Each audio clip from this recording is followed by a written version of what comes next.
Chemistry বিষয়ের প্রথম chapter তোমরা জানো পদার্থের কঠিন অবস্থা, ঠিক আছে। এই অধ্যায় থেকে বাছাই করা 20টি এমসিকিউ প্রশ্ন নিয়ে আসছে, যে প্রশ্নগুলো বারবার পরীক্ষায় এসেছে বা আসে, সেই প্রশ্নগুলি চয়েস করা হয়েছে। আশা করি প্রশ্নগুলির মধ্য থেকে তোমরা আগামী পরীক্ষা অবশ্যই তোমরা কমন পাবে, ওকে। এবং তোমরা শেষ পর্যন্ত দেখবে, তোমাদের অবশ্যই কাজে লাগবে, ঠিক আছে। এবং যদি ভালো লাগে অবশ্যই লাইক কমেন্টও শেয়ার করতে ভুলবে না। শুরু করছি প্রথম প্রশ্ন। দেখো কী প্রশ্ন, দেখো কী বলছে, নিম্নের কোনটি সমযোজী কঠিন পদার্থ, দেখে নাও ভালো করে, নিম্নের কোনটি সমযোজী কঠিন পদার্থ?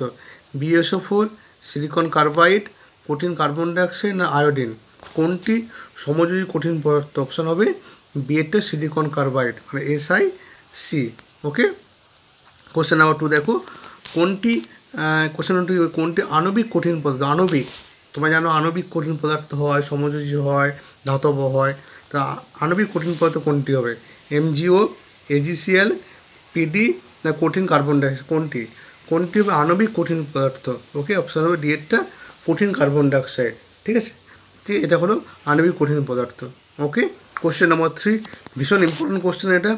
সবচেয়ে অপ্রতিসম কেলাস, ঠিক আছে। অপ্রতিসম কেলাস তোমরা সেই জানো না, A, B আর C আর আলফা বিটা গামা, এই যে বন অ্যাঙ্গেল বা বাহু দিয়ে যেগুলো প্রকাশ করা হয়, সেই যে সবচেয়ে বেশি অপ্রতিসম কেলাস, সবথেকে আকার যার বিকৃত, মানে সবথেকে অপ্রতিসম কোনটা হতে পারে? কিউবিক মানে ঘনকাকার, হেক্সাগোনাল, ট্রাইকেনিক, অর্থরম্যে? এই কোশ্চেনটা ভীষণ ইম্পর্টেন্ট। কোশ্চেন নাম্বার 3, সবচেয়ে বেশি অপ্রতিসম কেলাস কোনটা হবে? অপশান সি হল টাইক্রেনিক। কারণ এই টাইক্রেনিকে যেটা হয়, টাইক্রেনিক কেলাসে যেটা হয় যে A not equal to B বাহু হবে, B not equal to C বাহু হবে, ঠিক আছে। Alpha not equal to beta not equal to gamma not equal to 90, ঠিক আছে। তার মানে বাহুগুলো কিনারাগুলো কারোর সঙ্গে সমান হবে না, বন অ্যাঙ্গেলও কোনো সমান হবে না। এই যে এটাই হচ্ছে সবথেকে বেশি অপ্রতিসম কেলাস, ওকে। এবার চলে আসি কোশ্চেন নাম্বার 4, একই টাইপের কিছুটা কোশ্চেনটা, ঠিক আছে। কী বলছে কোশ্চেন নাম্বার 4, কী বলছে দেখে নাও, যদি A, B, C এবং আলফা বিটা গামা হয়, কী বলছে, যদি হচ্ছে A, B, C এবং আলফা বিটা গামা হয়, তবে একক কোষের মানে A, B, C ও আলফা বিটা গামা হয় যদি একক কোষের কিনারাদৈর্ঘ্য হয়, কিনারাদৈর্ঘ্য A, B, C যদি হয়, এবার কিনারাগুলোর মধ্যবর্তী কোণ যদি আলফা বিটা গামা হয়, তবে অর্থরম্যে একক কোষের ক্ষেত্রে কোনটা সঠিক হবে? অর্থরম্যে একক কোষের ক্ষেত্রে ABC আলফা বিটা গামার মধ্যে কী সম্পর্ক হতে পারে? এই ধরনের কোশ্চেন ভীষণ আসে পরীক্ষায়। অপশান A দেখে নাও, অপশান এ এটা, অপশান বি ভালো করে তাকিয়ে নাও, option B, option C, option D, ঠিক আছে। অপশান ডি নয়, অপশান সি বা সেকেন্ড পার্টটা অপশান ডি এটা। তাহলে অর্থরম্যে একক কোষের ক্ষেত্রে নিচে কোনটি সঠিক হতে হবে? অপশান হবে বি এরটা, A not equal to B, B not equal to C, alpha beta gamma equal to 90 ডিগ্রির সঙ্গে সমান হবে, ওকে। কোশ্চেন নাম্বার 5, ভীষণ ইম্পর্টেন্ট কোশ্চেন, প্রতি দেহকেন্দ্রিক ঘনকাকার একক কোষে কণার সংখ্যা কত হয়? পরমাণু সংখ্যা। কী বললাম? প্রতি দেহকেন্দ্রিক ঘনকাকার একক কোষে কণার পরমাণু সংখ্যা কত হবে? 1, 2, 4 না 6? দেহকেন্দ্রে একক কোষে অপশান হবে বি এর তো দুটি হয়। এটাও খুব ভালো কোশ্চেন, ইম্পর্টেন্ট কোশ্চেন। চলে আসো কোশ্চেন নাম্বার 6টা দেখো না, নিম্নের কোন ক্ষেত্রে ঘনকাকার কেলাসের প্রতি একক কোষের কণার সংখ্যা কত হয়? সর্বোচ্চ হয়। কী বলছে, নিম্নের কোন ক্ষেত্রে ঘনকাকার কেলাসের প্রতি একক কোষে কণার সংখ্যা সবথেকে বেশি? সরল একক কোষ, দেহকেন্দ্রে একক কোষ, পৃষ্ঠকেন্দ্রে একক কোষ না সবকটি? কোনটি হতে পারে?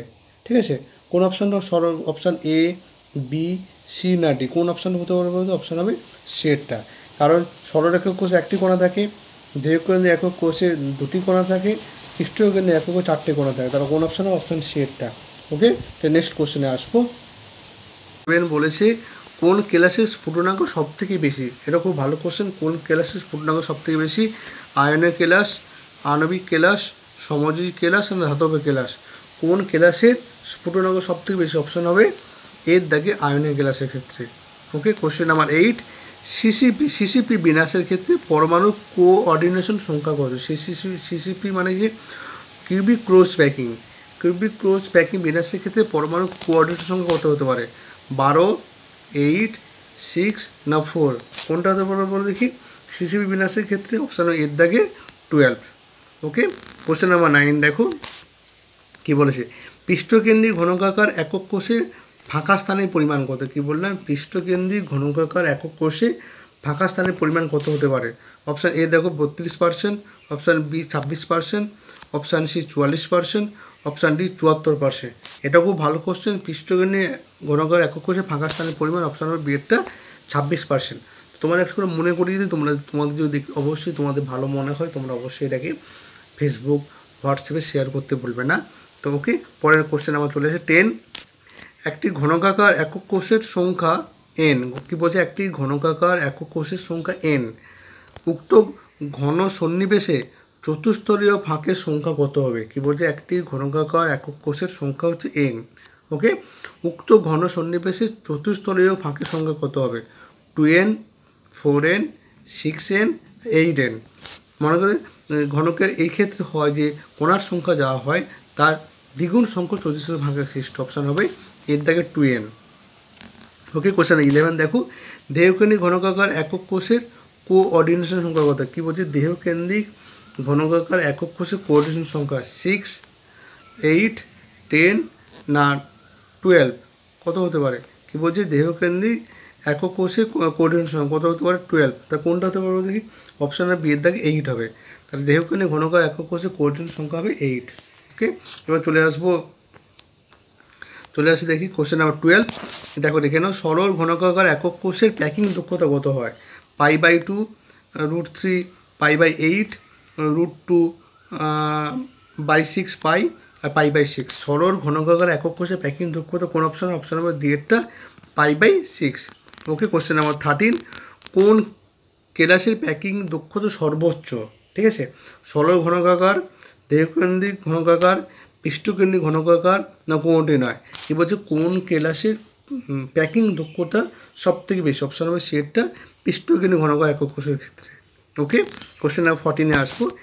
এবিসি ডট ডট ডট এই ধরনের বিন্যাস যেটা আছে, ঠিক আছে, কোন ধরনের বিন্যাসকে বলা হয়? এই যে এবিসি ধরনের পরমাণু সন্নিবিষ্ট একক কোষে কী বলা হয়?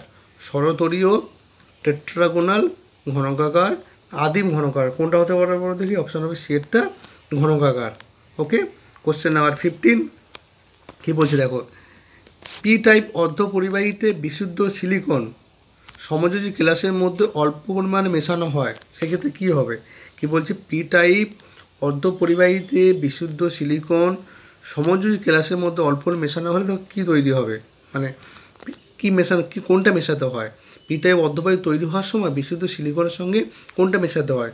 Boron, phosphorus, arsenic, germanium. Option হবে এর দাগে বোরন মেশাতে হয়।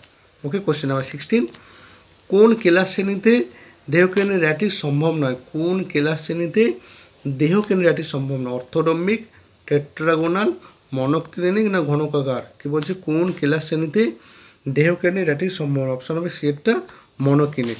ওকে, 17 কী বলছে দেখো, পৃষ্ঠকেন্দ্রিক একক কোষে কোণার সংখ্যা কত? কী বলছে? পৃষ্ঠকেন্দ্রিক একক কোষে কোণার সংখ্যা কত হবে? 4, 3, 2 না 1? এটা খুব ভালো কোশ্চেন। অপশান এর দাগের হচ্ছে কত হবে? 4। ঠিক আছে, পৃষ্ঠকেন্দ্রিক একক কোষে কোণার সংখ্যা হবে 4। বুঝতে পেরেছো?